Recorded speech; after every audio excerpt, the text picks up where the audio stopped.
Welcome to the Wellness Pulse with Monica Stevens. From CPR to self care, staying in rhythm with your well being. Thanks for tuning in.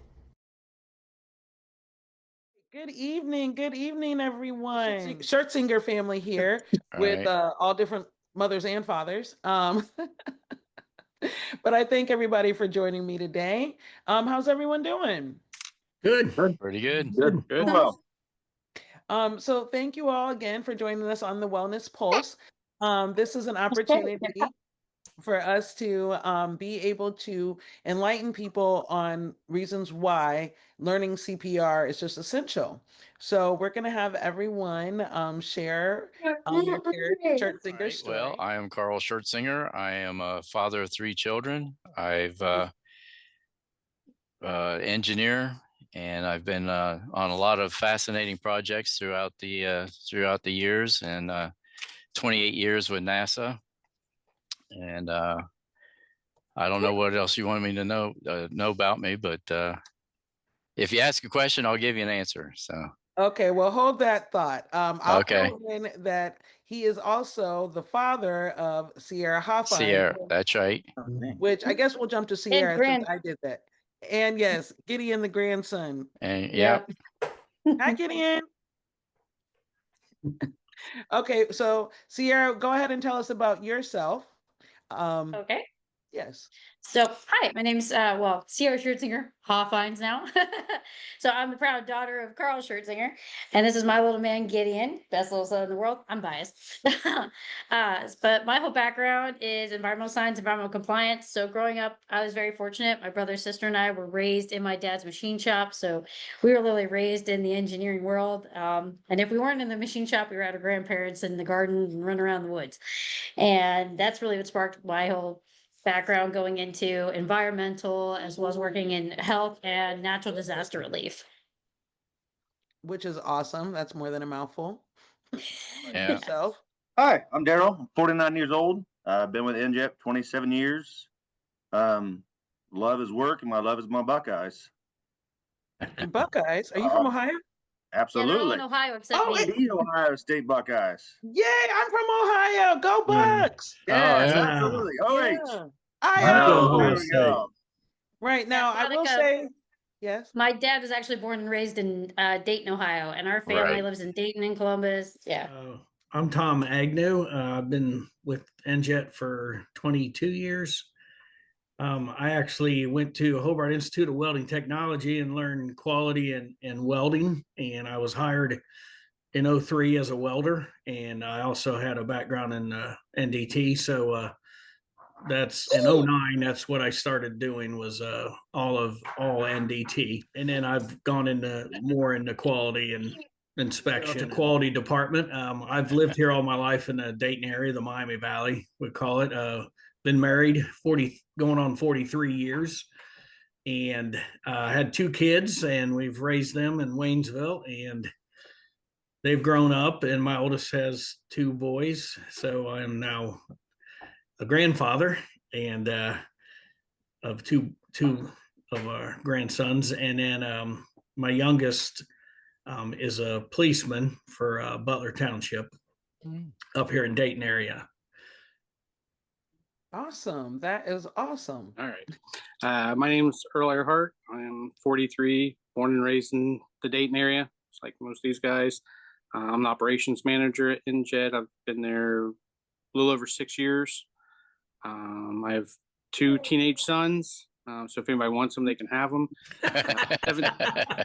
17 and 14.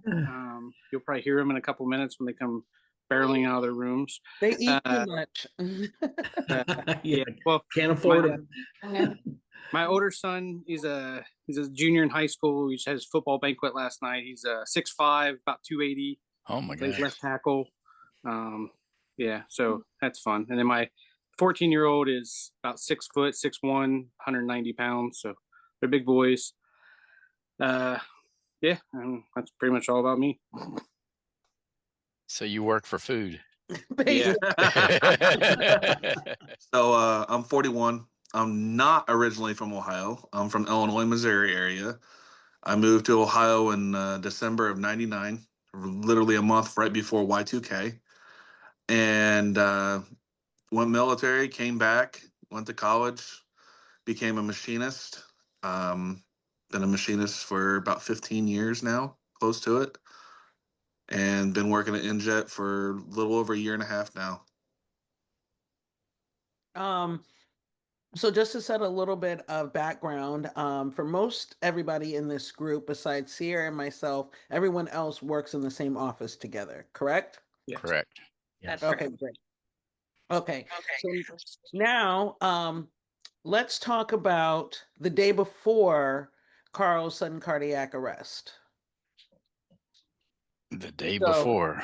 yeah, like, do you remember the day before, or was it a normal day? Was it Yeah, exciting? just another working day. I don't know that there was anything specific or nothing noticeable or yeah. Okay. And anything stand out for anybody else, Sierra or any of the guys? Because I know that was No, he maybe was messaging because we actually, so just about every day, my dad will, like, we have a family chat and he'll post pictures or he'll tell us stuff he was doing. And I think it was only like 2 days before the event, we actually had, posts from dad, just like pictures of what he was doing at the house, projects he was working on. No sign, no Yeah. nothing. Everything was about to go haywire. Right. No indications whatsoever. Yeah. nobody got a memo. That's right. Yeah. I wish that would have been nice. Yeah. Okay, well then tell me, go ahead and set the precedence for that day then. Well, it was just another routine day. I was helping Mark in the galley. We had a meeting at I forget whatever time that was. So I went to the bathroom to get ready for the meeting, and the next thing I know, I woke up in a hospital. So there was no indications, nothing whatsoever. No palpitations, no exhaustion or shortness of breath or anything. Not even you didn't even have a, okay, all right. Carl said, I Yeah. had no signs, nothing. And so when you woke up, when was that? Like a few hours later, a couple days? What, 3 days was it, Days. Sierra? Yeah. Days. Yeah. No, it Yeah. was more than 3 days. It was more than Was three it? days. It was 4 or 5. Let's see. Because it happened Wednesday, April 2nd, and you didn't wake up till third, fourth, fifth, sixth. So it was 4 days later, Saturday. Saturday. Because Okay. you weren't even supposed to wake up. You shocked everybody with Oh, that. Because you were okay. so, every time they tried to pull you out of sedation, it did not go well at all. Oh, And so the doctor said, well, since he has to have a permanent, the surgery on Monday for a permanent, pacemaker, we'll pacemaker. just Yeah. keep him sedated. And then I walked in Saturday, singing good morning, good morning. All of a sudden I was like, oh shit, you're awake. Yeah. And then I ran and got the nurses because like he had, Yeah. CPAP everything in, and they're like, he's awake, and I said, yeah, he's awake. Oh, Yeah. Yeah.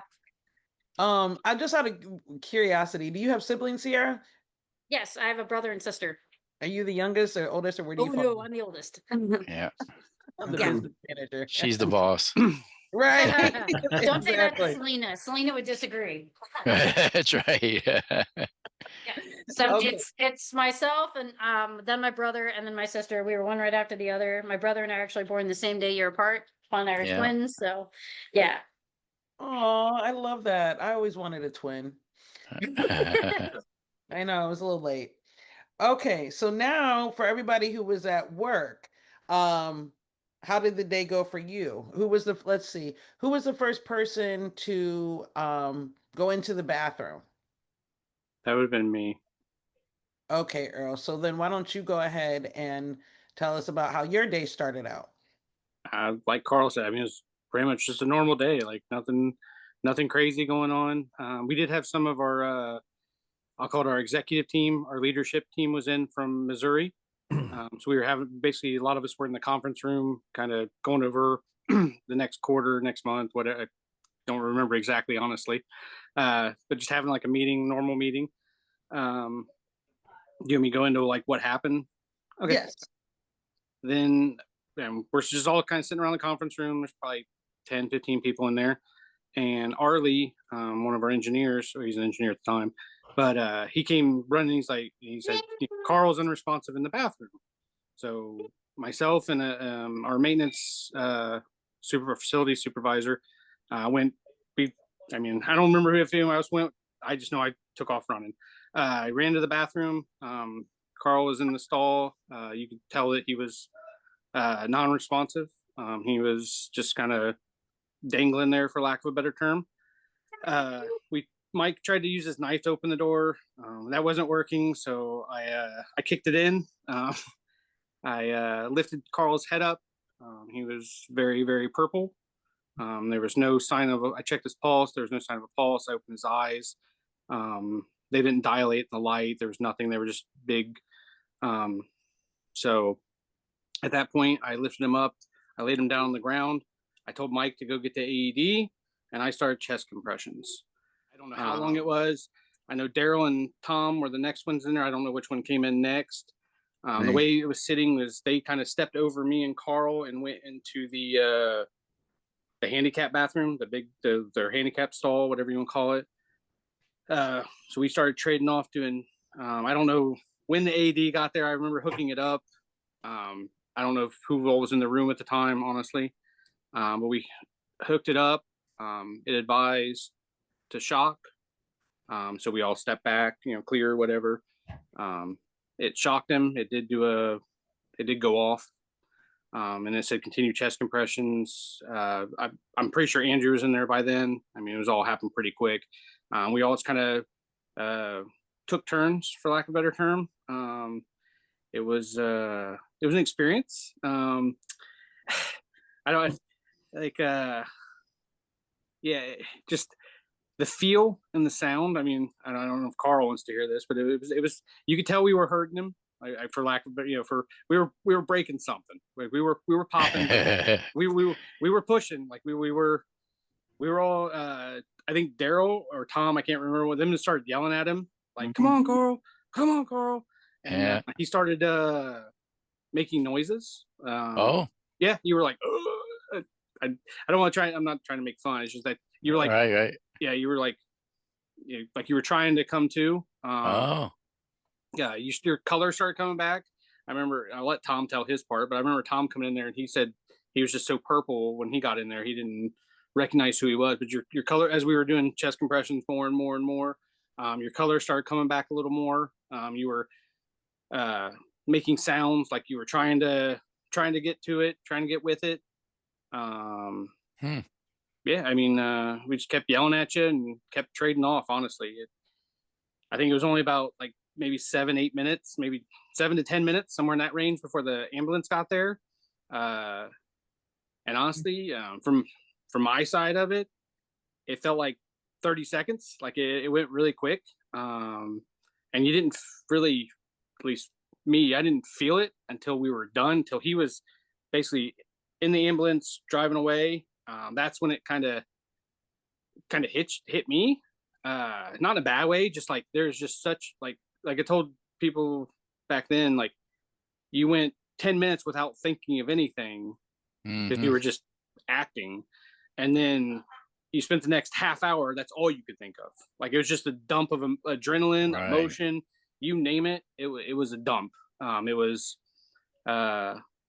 just a dump. Like I remember going back and sitting in the conference room, and I'm just sitting there with my head like like this. Like I didn't want to just didn't want to think about anything. Just wanted to kind of sit there and decompress. Like people kept coming up like, "Hey, how's it going?" Like just leave me alone. Like, like nothing's wrong with me. Like I'm not the one you should be worried about. Like, yeah. I think I don't know how much in depth you want me to go about the day, but I would say like that night, like I actually left work early that day. I had it planned already. My son had a track meet, so I went to a track meet that night. And honestly, like the that night was probably the worst. And it wasn't because like I had anything. It was honestly, I was thinking, I hope Carl's okay. Like that's what kept me up. It's like, we did everything we could, and I knew that. Like we did everything we possibly could. But you did good. It's the unknown. I will say that as we were doing the chest compressions, after the first shock, it did not advise to shock him again. So we knew we were doing the right thing, I guess is a good way of putting it. Or we were at least on the right track. I know the shock is just to get an electric current going through, so it's a little different, but you could see his color coming back, and we just kept trading off. And then the paramedics got there, and Daryl and Tom were kind of stuck in the bathroom, and Yeah. we kind of got out of the way, and they kind of took over. And honestly, when we walked out, or when I walked out of the bathroom, it was eerie, because like everyone, like 30 people are just staring at the bathroom. Wow. Like, Staring at me and nobody, Earl. because nobody knew what was going on. I mean, they could hear us yelling at you. They could, I mean, they could hear us doing everything we were doing, but nobody knew what was going on. Like, so I think they were all just like, "What the heck?" And then when we walked, or when I walked out, they can speak for themselves. It's just, that was like, I don't say creepy because it's the wrong way, but it's just like everybody's just staring at you, and you're just like, okay, like, hi, like, Very uncomfortable. yeah, it was like, it was just, and then like I said, it was just the I didn't, the CPR and stuff, like I've been through CPR class 1,000 times, like that.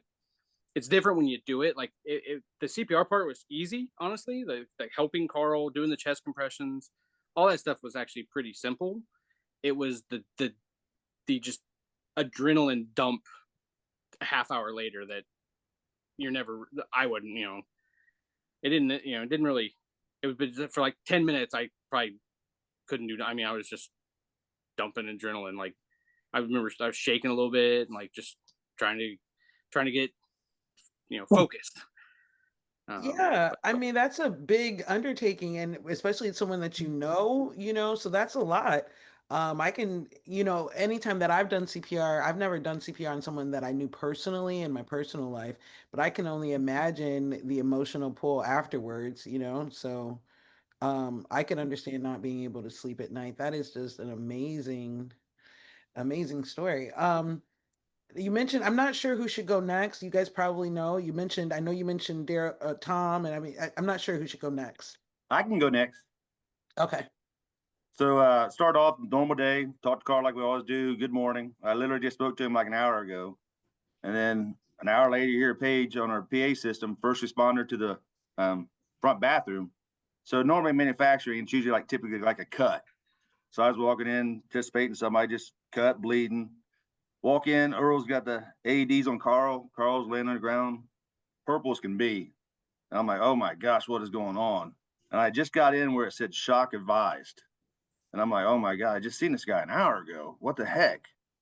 So Earl said, everybody back up. We back up. And then, like I said, to get what Earl said, he started doing chest compressions. Then I jumped in, and we kept taking turns. And the hardest thing for me to do was initially when Carl's ribs were basically intact, you're pushing and you got resistance. As we kept taking turns, it just kept getting softer and softer. And you're like, am I doing it hard enough? But luckily we have an AED, and it would tell you push harder or not. So again, like Earl said, we all just kind of took turns.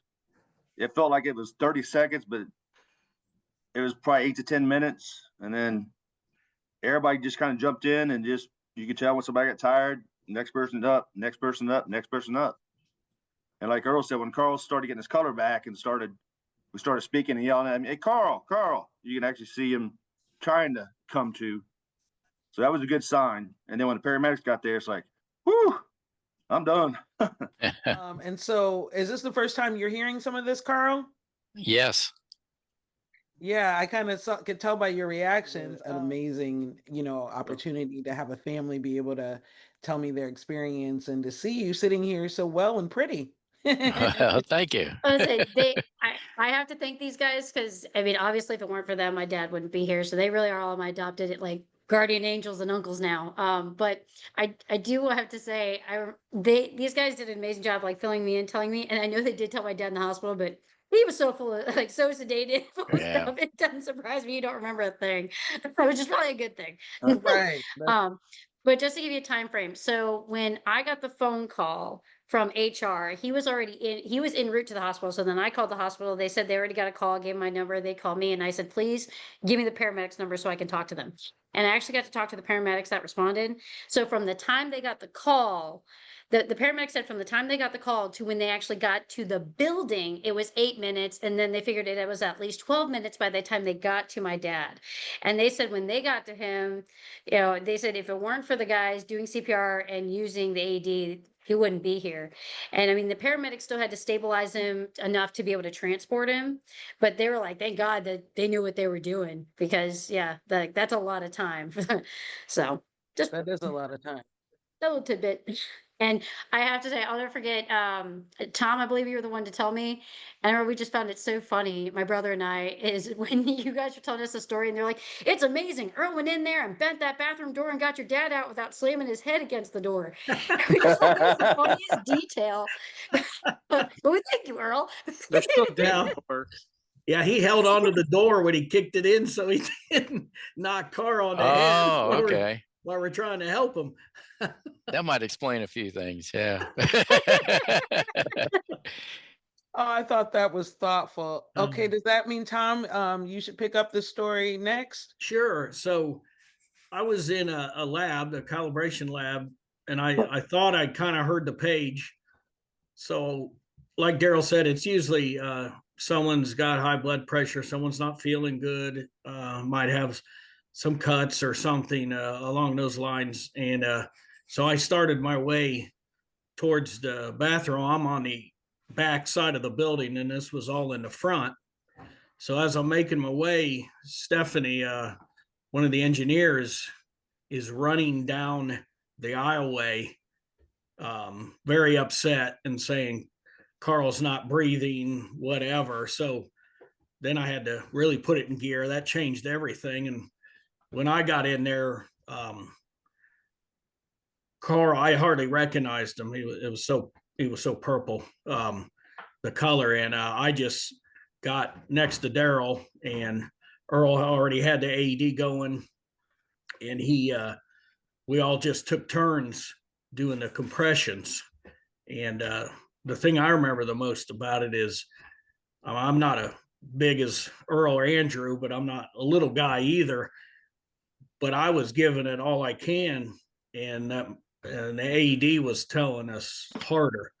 Oh. And so, yeah, when you're taking these classes, which I've taken them for years, one, you never think you're going to end up using something to that extent like CPR, but I just remember how you can hurt them, by pressing as hard as you can, because that's what it took to get the blood, pumping. And Carl would turn back to a real nice color, and we knew we were circulating blood. But yeah, it was. I looked up and I saw Andrew there, and he looked like he was wanting to jump in, and he's a big strong guy. So I said, here, take over, because I was about done. And then Andrew started, and we just all took turns. And thank goodness, because it is a lot of work. So Andrew, okay, go ahead and tell us from your point of view.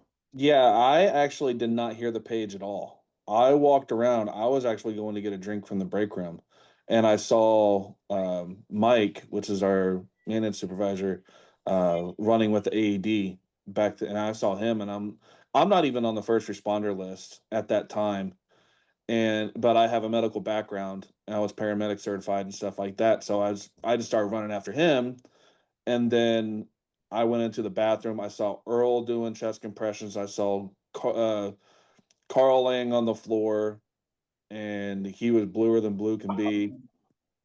Daryl and Tom were actually in the handicap stall. They were taking turns. I told Wayne, which is basically the big dog at the shop. I told him, he's like, hey, I'm certified, I can help out. He said, get in there. So I hopped in there, I took over for Earl, and then we all four just kind of worked together and started doing compressions and working at it and stuff. And yeah, whenever me and Earl stepped out of the bathroom and stuff, yeah, it was a little creepy, because everybody was like sitting there just talking, and you know, so Okay, so now did I hear from everyone? Yes, ma'am. Yeah. Okay, I was gonna say I thought I got everybody. I was looking and I tried to work my arrows. This is so cool. I got so many people in here. This will be good practice for when we do something with all the blocks people, Sierra. Okay, wow, so everybody in here, so you guys all got to, well, besides Carl, Sierra, and myself, so you guys all took turns doing the CPR. Now, did you guys all know each other a little bit beforehand, or were you guys just on the first responder list? And except for, I know you said that you were a paramedic just now, but does everybody else besides Andrew, was everybody else on the first responder list? Yes. Yep. Oh, okay. So that's how you guys handle that. Yeah, Okay. there was a page. Yeah, there was a page made of our PA system, first responders. So that's when we all showed up. But like I said, we got there early, had the AD and everything hooked up. Okay. So did you guys know Earl? Did you guys all know each other before Oh yeah, then? we worked Yeah, with Earl. I think it's a Earl's been there not a 6 big years. shop. Okay. I mean, I wasn't sure because 100 people, it seems like you could know people and, maybe not. But I bet you guys are all pretty well acquainted now.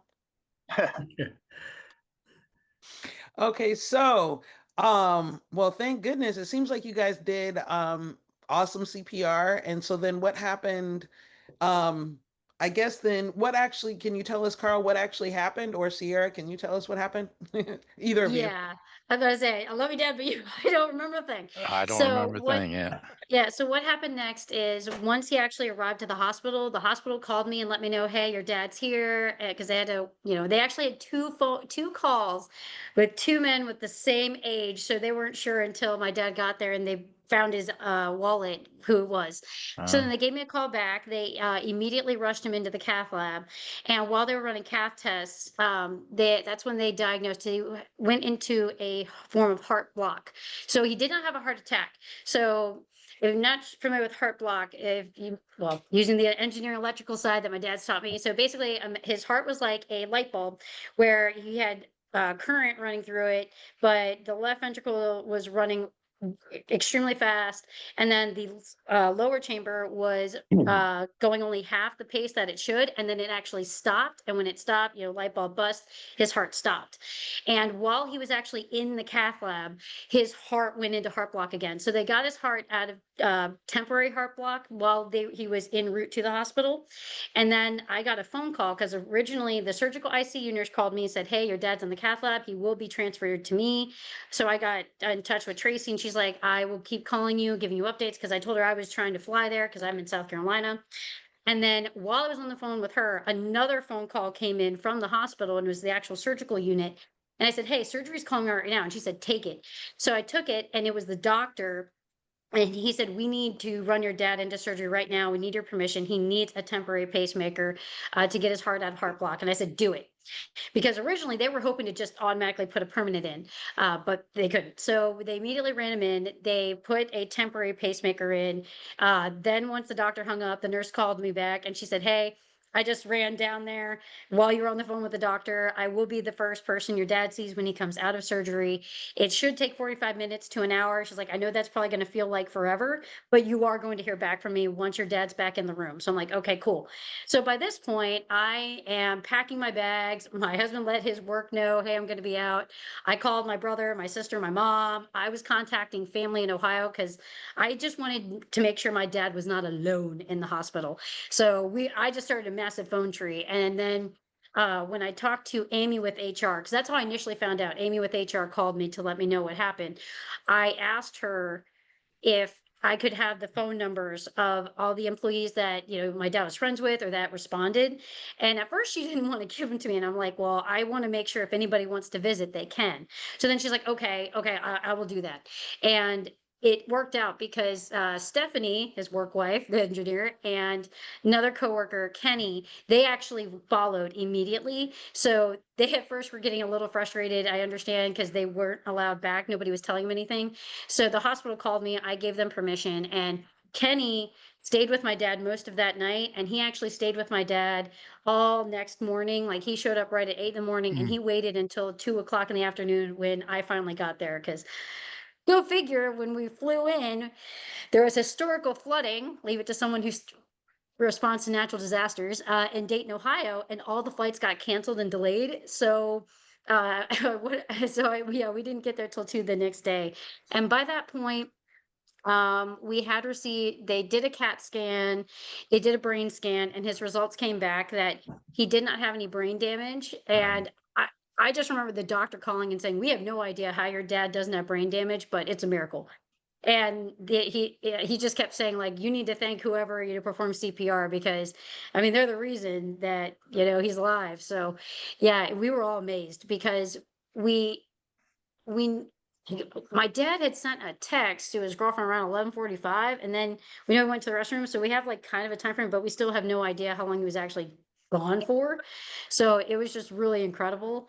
And the procedure went well, but then he was sedated, and breathing with the assistance of a machine and everything through Saturday. And then, like I said, Saturday, amazingly, he woke up. And when he woke up, he was immediately frustrated because he wanted to get the breathing Yeah, tube I was out. ready to go home. And I kept saying, like, "You gotta wait, you gotta wait. We have to make sure you have to show you can Yeah. breathe for an hour." And he's looking at me, giving me these big eyes. I'm like, "I know, you're saying to me, I can breathe easier if you get it out, but you have to show him you can breathe easy with it in." I just remember immediately grabbing my notebook, and he grabbed the pen, and even though his hands were shaky, he managed to write "what hap," and I was like, "What happened?" And he's like nodding. Yeah. And then I remember he was getting frustrated, so I pulled out my phone with the alphabet, and he was pointing to letters and spelling. And then I was even trying to show him sign language, and he was moving his hands and signing. So I was like, "This is incredible," because a lot of times, like I worked as a patient safety attendant, and when a lot of patients that happen to, they can't do that. So immediately I was like, "Okay, my dad can read, he can write, he can spell," So it was really incredible. And then once the nurse came in, got the tube out, that was the funny part. So because he had the primary nurse in there, the surgical ICU nurse was in there, and then they had the respiratory therapist came in, the specialist took it out, and he even said, he's like, "Please don't punch me. People either like me or they hate me. Please don't punch me." And once he got the tube out, Dad just reached his hand out and shook his hand. The guy, you could see he was relieved that he didn't deck him. But then after that, yeah, after that, it's just, being able to get fluids, because I remember your voice was pretty much gone. Yeah. And so that was just getting you hydrated, fluids. Due to the surgery, there was a slight infection with MRSA, so we had to make sure he was on full antibiotics for a while. Um, wasn't able to get out of bed yet or move. But yeah, it was pretty incredible after that. And then, I was the whole time I was there, I was messaging everybody. Once I started getting phone numbers, and after visiting with the doctor nurse, I'd immediately let my family know. And then I would immediately message, all the guys and Stephanie and Amy to make sure everybody knew. And I was like, "Hey, he's awake. You can come visit." So yeah, it was a whirlwind. And I remember when I got to talk with all of them, I was like, "Please send a video." And so the guys were amazing. They put a little video together just saying hi to my dad. "Hope you get better." I know we Oh, watched it so many times, Dad, but I understand you were so drugged up. yeah, I don't Uh, remember that. and one thing my dad always does is every Friday he goes around and he hands out the peanut butter payday bars. Oh. And these guys sent a video on Friday wishing him well. And Tom was Mhm. like, "I got your payday," So um, so yeah, in the hospital when I showed him that, because that was on Friday, you were still partially sedated. So I remember your eyes opened up, you watched it, and then immediately went out. And then when you woke up the next day, like I said, that Saturday, we probably watched that video, I don't know, 10, 11 times, because you were like, Oh, "People are here." And I said, "Well, they sent you a video." So oh, okay. yeah, we watched it, and like when my brother and my sister arrived, showing him that video too. So it was pretty wild. And then the doctors came, and then we were able to get the permanent procedure scheduled for that Monday, and that went very well. And then he was in the hospital for that following week and was out that following Sunday. So it was almost like it was a week and a half he was in the hospital. Yeah. When did you start remembering things, Carl? I remembered a lot of it at the time and when I was first released, but a lot of it is fading away because I was sedated and under some really good stuff. But yeah, a lot of people say, "Yeah, we came to visit you," and I could vaguely. A lot of my memories are based upon what people told me happened. not really me remembering it. So, yeah. And that's understandable. So that's what, like, when did you really feel like you started coming back to yourself? Like when you left and got home, or? Oh, I don't know. I was climbing the walls the last few days in the hospital. Yeah. But They he wanted got me to in do all kind of trouble. rehab and everything. I like to do what? I can climb the stairs. I could do any, because my legs and everything weren't hurt. Yeah, I Uh, came and visited him in the hospital and stuff, and I was only there for maybe 20 minutes, and he was like, "I got physical therapy. That's yeah. So I had to leave. So Oh, yeah, he okay. hated it. I can tell he hated it. Yeah. Oh, he had one physical therapist who was it was actually your occupational therapist. She was great, but he had one physical therapist none of us liked, and this woman had zero personality. Oh, And yeah. my dad likes to joke, and she was not putting up with it. It was rather amusing. Do you remember, did your ribs hurt, Carl? Because I know you said you were, and I'm sure you That were. was the only memorable part I had it, Yeah. that 6 weeks of, yeah, I had 8 fractured ribs. Not complaining. I was gonna say, great job, guys. Yeah. Did good. No, okay, I got to talk about that. So my dad, being the stubborn man that he is, I love you, Dad, but you are. So we kept telling him, you have broken ribs, because they had to do x-rays. You can't, just sit up. You can't do any core exercises. This fool in his bed starts doing leg lifts and trying to do arm lifts. And the Yeah. thing is, at first he was in pain and they had him on meds just due to the surgery itself. But then after that, that's when the pain really hit in and he Mm, was miserable for the next 2 days. And I'm looking at him like, yeah, do yourself. yeah. And the doctors, the nurses were getting on him. And they're like, are we going to have to strap you down flat to keep you from hurting yourself? Like, oh my gosh. Yeah. He was so purple, like from that. And I'm like, I hope you learned your lesson. Like, you have to let your ribs heal. Right. He was just trying to get out. He was just trying to do what Yeah, he did to get Oh, out. he I feel you, was. that's Carl. right. So I had when did everybody else get to see Carl afterwards? Because I know Andrew, you got to see him, and I know you guys made the video, but when did you guys get to see him again? I went out to the Earl, you hospital. I can't remember if it was Saturday or Sunday. He yeah, you didn't. came Saturday, Earl, Yeah, because Stephanie he, came that morning, and I remember you came that afternoon. yeah. He didn't remember any of that, but I was there. Yeah. Oh, we do though. I was about to say we do. I remember meeting you, and I was just so excited after talking with you guys on the phone. And when I remember my brother and I kept talking about, well, no, it's my mom, the irony, because correct me if I'm wrong, Earl, you told us that you had just taught or helped with certifying your sons with Boy Scouts Yeah. in CPR. Yeah. And I Oh, just and I remember my mom saying it was meant to be. It was meant to happen. yeah. So we were thankful. I think I came down the next day, Sierra. I think it was on that Sunday, and talked to Carl. He looked great. I mean, for what he'd been through, but he probably doesn't remember anything about that either. No, I don't. No, no. I was there too. Yeah. Oh, we were so happy. Yeah, you made him laugh. That's the best part, because I remember all you guys when you came in, you were Yeah. talking to him and you were making him laugh, and that Oh, just made okay. our day. Well, that's just the way Tom looks. I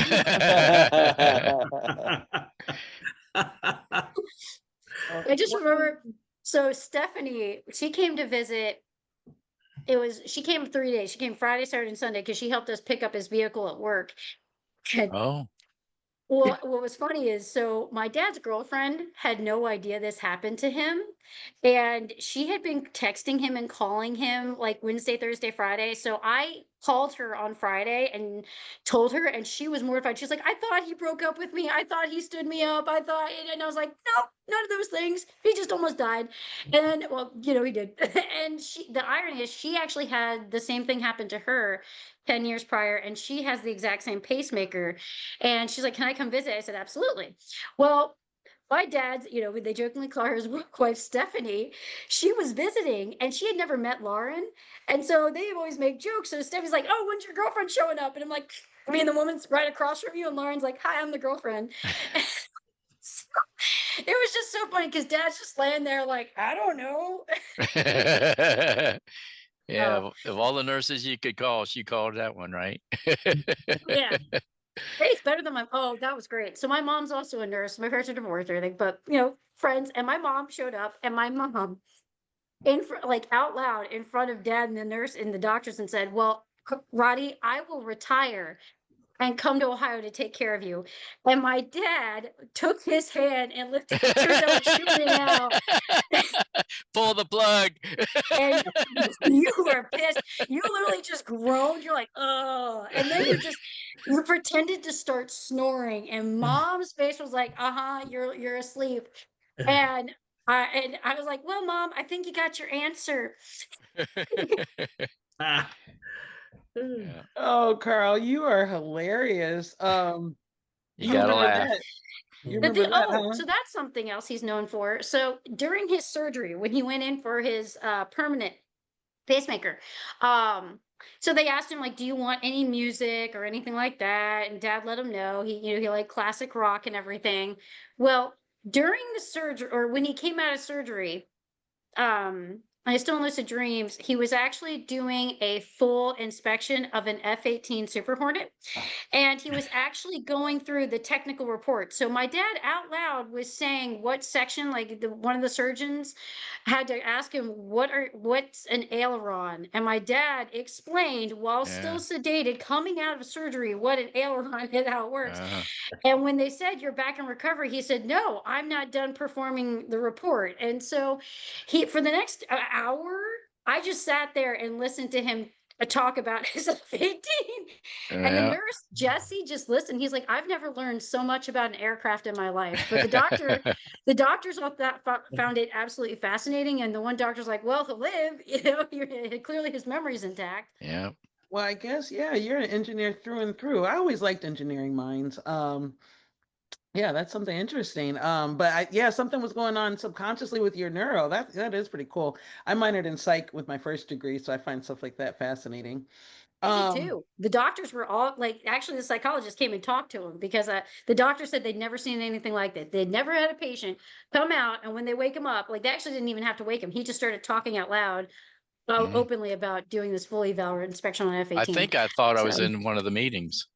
probably did. Yeah. um, well, maybe you guys should have snacks at your meeting, because if you think that recovering from sudden cardiac arrest is kind of like being in a meeting, that's not saying much for your meetings. So Right? I think you guys need to have some snacks, maybe some Play-Doh, Right. something like Earl can that. speak to that more than the rest of us. He's in Yeah. meetings all day long. So, That's why they're so miserable. right. Earl, do you guys have snacks in the meetings? No. No. You guys gotta See how do upset he even said that? He even said it upset. that. Right. I'm upset for you guys, because meetings Right. without snacks make me angry. Yeah. You guys need to have snacks at your meetings now, and fidgets so people can fidget. Okay. People. Oh no, Let me ask. So, Daryl, was that the first time you've ever done CPR? No, I did it on my mom once before. Oh, Yeah.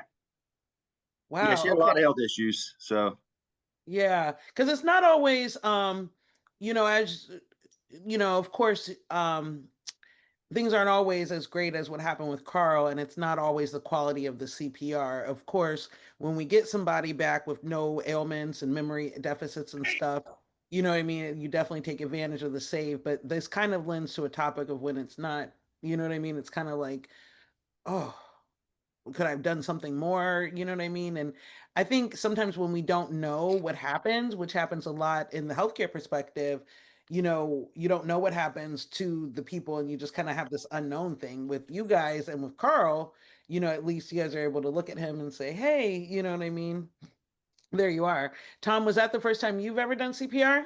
Yes, it was. We've been through all the training for years, and we've worked on the dummies and learned all this, but you never really think that you're going to end up doing it, on someone real. And that was my first time. But when you walk in there, it was just like that with the adrenaline. No butterflies or anything like that. You just jumped in and did the job. You had a job to do, and that's what we did. And but it was. I'm very glad we had the training. Very glad. Yes, I agree. Earl, was that the first time you'd done CPR? Yes. Okay. And then Andrew, I think Andrew, you said that you have paramedic training, and I think didn't you just train your boys? I have not trained my boys yet. That's Earl. That's in the process. That was Earl. That's Oh, the my other bad, big Earl. guy. But Okay, yes, I was paramedic trained and stuff, and that was not the first time. Unfortunately, that was not the first time that I did CPR. okay, all right. So kind of mixed experiences. So that is amazing. So now after you guys now, so how long did it take Carl for you to get back to work? Unfortunately, it was 6 months. Okay. That's pretty The normal, first Dad. original That's was 3. pretty. What's that? No, that's pretty normal. That's actually faster than some people. Some people don't go back for 8 months to a year. So 6 months Yeah, was pretty good, especially since you had to have a second procedure after having the permanent right. procedure. So he had another procedure in August. So yeah, he just wanted to get back to work. Yeah. Right. Oh, Lord, we went through that. Yes. Yeah. I can tell he seems like a handful. A good dad material. So when did this occur? Because you said in August. No, it was April 2nd, right? No, so the first when the incident actually when he went down, it was April 2nd, and then he had the procedure for his permanent pacemaker on April 7th, and then he had a second procedure because the issue is the pacemaker they put in, it wasn't working well enough, so his heart still he wasn't getting enough blood and oxygen pumping through, so then they had to put in a third lead pacemaker. So that went in on August 16th. And now he's good to go. Oh, Yep, so that's this right. of this year of 2025. Yeah. Yes. Okay. Okay, so you just got back to work, Carl. Yes, he Yeah, did. October, what, 3rd, something like that? 3rd, 4th? Yeah. Oh, yay. That's so exciting. Oh, okay, wonderful. I'm glad to hear it. Okay, that puts it in perspective. So, I was gonna ask, how have you felt? How do you feel? I've felt great all the way through everything. Of course, the ribs and all was the worst part. And as far as recovery, other than a shake in my left arm, everything's back to normal. I still got weakness. I still got to develop some strength and all, but that'll come with some time and effort. Oh, definitely. That'll definitely come. Or how was the mental health recovery for everybody? Well, going back to what Earl said earlier, that the evening it happened, being at home, just trying to understand, did we do everything right with no really answers? There's a lot of things that play in your head, what we done different? Did we do it right? And that basically keeps you up. Then you reflect on a lot of other things that happen in your life. So you spend that whole night just replaying everything over and over again. Mm. Yeah, Yeah, I'd agree with Earl was really good about coming out and checking on us. Like he immediately came out about an hour later and was talking to me and Daryl and was like, "Hey, you guys can go ahead and go if it's if you need time or whatever, and whatever, no disciplinary action, no nothing like that, So Earl did really good with that and stuff. But yeah, with that night going on, yeah, you definitely think about it. You definitely think about it. I mean, I was definitely praying for him for sure that night. Well, Well, every day, thank you. but Thank you. yeah, I kind of what both those guys said. I think that first night was definitely the most sleepless, just because the unknown. Like to Daryl's point, like or in Andrew is did we do everything right? Did we do enough? Like it's all that little stuff. Once we start getting updates, because we were all kind of getting updates, you know, Sierra was doing a great job at texting everyone. So once we started getting those updates, I think I don't say the worry went away because there's still the unknown, but at least like, hey, he's had surgery, or he's he's sedated but he's stable. There's I remember getting like the one that said like there's no issues with his brain or anything like that. There's no the CAT scan or whatever it was, MRI. No brain, no problem, right? Yeah. Well, we knew you didn't have a brain, but there's loose function. But Yeah. yeah, so it was just stuff like once you start getting a little updates and stuff, it made it easier, I guess, a good way of putting it. But that first night was definitely the most sleepless, I'll say. it's not even, it's like I said, did we do everything right? Is he okay? Replaying those 10 minutes over and over. Like I said, 10 minutes that you didn't think about anything, and then you spend the next, day, just that's all you think about. Yeah. I know me and Daryl were kind of pinned in watching the paramedics work. We couldn't get out because of just the position of it. So I remember watching the paramedics doing the compressions, and of course they did a few other procedures on Carl, but watching the compressions, I felt pretty good that we were doing it and doing it right. All we could do is pinned in. I just saying prayers for Carl, and it's out of our hands and in theirs now, and we just. But I did feel good about watching where they did it, location on his chest and how they did it and how hard they did it, and I think we did that part right. Yeah, I'm really proud of the guys. I mean, I'm obviously I'm not the one that got it done on them, but I'm very proud that we all worked very well together. We, when one was tired, one hopped in. We were very aware of that. So it's probably the best communication we've ever had. Yeah. We did. We talked. We were like, hey, Tom, you ready to take over? Daryl, you ready? Whoever, you ready to take over? Carl, you with us? So Yeah. we were constantly speaking. Like I do remember that. Like just there was constantly. I think that's part of the reason when we walked out, everybody was staring at us because we were probably yelling. Honestly, We were loud. Yeah. So the story that I got from Stephanie and Kenny and people who were outside the bathroom is they said at first nobody knew who it was, and then when you guys were in there, that's all they heard was, "Come on, Carl, you got this, Carl. Let's go, Carl!" Like, and so they knew who was in there working on it. They knew who it was and who was in there working on them.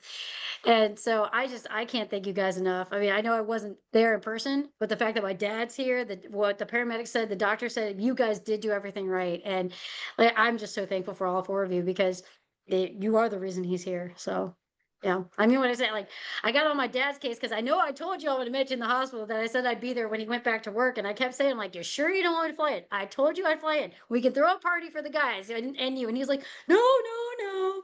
So yeah, I'm gonna guilt trip you on that one, Dad. But That's all right. We'll all get together and have a night out or something. Yeah.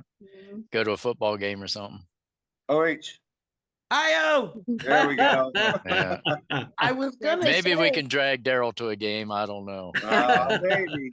Push my Yeah. arm. Push his arm. I was Oh, gonna that's right. say- He's a Michigan fan. I keep Hey, no forgetting. cussing. Oh, Boo. No cussing. we don't even use blue ink in the CNC area. That's right. I used blue ink for that purpose because I know nobody will steal my pen. Oh, smart. Oh my goodness. I was gonna say it sounded like a well executed code. Did anything did anything change at work or as far as your response process? Because I mean, it sounded pretty good. You don't normally have things like that happen. Like you said, it's normally blood pressures, cuts, things like that. Yeah. Man, I got added back to the list. Yeah. Other- Was other than that, about a month ago they redid CPR training for people. mhm. Yeah. They brought in. So you guys do the CPR training at work? Yes, ma'am. Okay, well that's good. That is good. And we got some newer people this time, not the same Yes, group. We got more people trained. Yeah. Oh, good. So at least it's increased maybe the amount of people's interest in wanting to learn CPR, realizing like, hey, this could happen to my buddy or my coworker or somebody I know, or maybe somebody's aspiring to be on the first responder team. Well, plus we got a lot of people like certified on off shifts too, because a lot of the off shift people we didn't have a lot of first responders on those off shifts. So Good. Because yeah, it doesn't discriminate with the time. so honestly, the thing that got me into it is there was an instructor that I had that he made me realize, just think of your mom standing next to you and all of a sudden she passes out and you don't know what's going on, you don't know what to do, and you got to save your mom. What do you do? And I froze. You don't know. So it's better to know and hopefully you never use it than to, need it and you don't know Jack. Mm. So Yep, I agree. Okay, let's see. We'll go with Tom. Yeah, that's I would highly encourage people to learn this. Not only helping people, but you never know. It's always unexpected. Um, I remember driving home one day and a car pulled in front of another car that was in front of me and had a collision, and so I was basically one of several people first on the accident scene, and you kind of know the basics, of course, until the pros get there on how to help them. So it's just good to know, because you just don't know when something like that's going to happen. So true. So true. I would say, kind of piggyback on what they said, just knowing it, especially in our situation. I mean, there were four of us. I know I was the first one to start, but I don't know if I could have made it all 12 minutes or 10 minutes or however long it was doing it by myself. Like you know, I would try my best, but having people to pass off to, more than one person, that's a big thing. Like, you know, when Daryl and Tom and Andrew all got in there and we were kind of passing off, you know, it's more tiring than you think. I know you take the class and you're just kind of like, you know, people are, you know, staying alive, you know, joking, like doing little chest compressions on the mannequins and stuff, and kind of, you know, you do it for like a minute and you're like, how tired are you? You don't, like, in a class, it's completely different. So having multiple people to pass off to is, it's life saving. Like, Literally. yeah. Well, first off, I think Earl made it easier by already having the AED hooked up. So that'd been hard to do to get him situated, to get him out of there. And just to follow him with just, once you've had the training, once you see somebody laying on the floor and you get another team member there helping, your instinct just kicks in. You just remember all the training, and you just, like Earl, you just jump into it. But like I said, walk into an environment where you see somebody already there, Earl's already got the AED hooked up, I'm the next one in the room, I'm the next one in line. So it's just following suit, just going back, like Earl said, get tired, somebody else jumps in. So if you're never going to be afraid of doing it, because your instincts just kick in if you've had the training. So get the training first. Yes, because it increases your confidence. Yep. Knowledge is power. And having the knowledge and the understanding of not only knowing what CPR is, what an AED is, but to know how to perform it properly and what it actually does for the body. That's huge, because so many people don't know. So it automatically puts you in a better position of understanding. But then, you know, it's just like what they said, you hope you never have to use it, but you want to have that skill set so you know that you can do something if something happens. Because obviously you never want to. Like, I've had to use it before, but if it weren't for the fact of having the training so many times, and I won't lie, I have the PTSD of my mother screaming at me in the CPR class being a nurse. You know, it's it's it's just so much better knowing, because I can honestly say if I didn't have that knowledge, especially in the situation where I'd use it, there weren't other people there who knew how. I think I'd have that guilt of I wish I had been able to help. But in my case, I was that person. I knew how to help. And that's what you want to walk away with. And so I would tell people, if you don't want to be the person in the room regretting not doing something, get certified so you know you can. Keep getting trained and keep practicing it until you do become comfortable with it. I've used it 3 times personally, and twice successfully and one not so successful. So Sierra can tell you, we were very active at the Civil Air Patrol, so many times we were first responders or the first on the scene, especially of an aircraft incident. Like everybody said, once your adrenaline kicks in, you don't think anymore. You're just acting. You know, like Andrew was saying, military training. That's why you do it over and over and over and over again. So you don't have to think about it. It's just going to come natural to you. I think it's very important because, like you said, if you're part of a team, a rescue team, the chances of the survivor is much better than if you're on your own. You're going to get exhausted. You're going to get fatigued, and you're just not going to do as good a job as you think you're going to do. So the more people, the better. Yeah. Thanks again for listening. If you or anyone you know needs to learn CPR, first aid, or a life-saving skill, please contact People's Choice CPR and Safety. From CPR to self-care, the Wellness Pulse is staying in rhythm with your well-being. I'm Monica Stevens. Take care.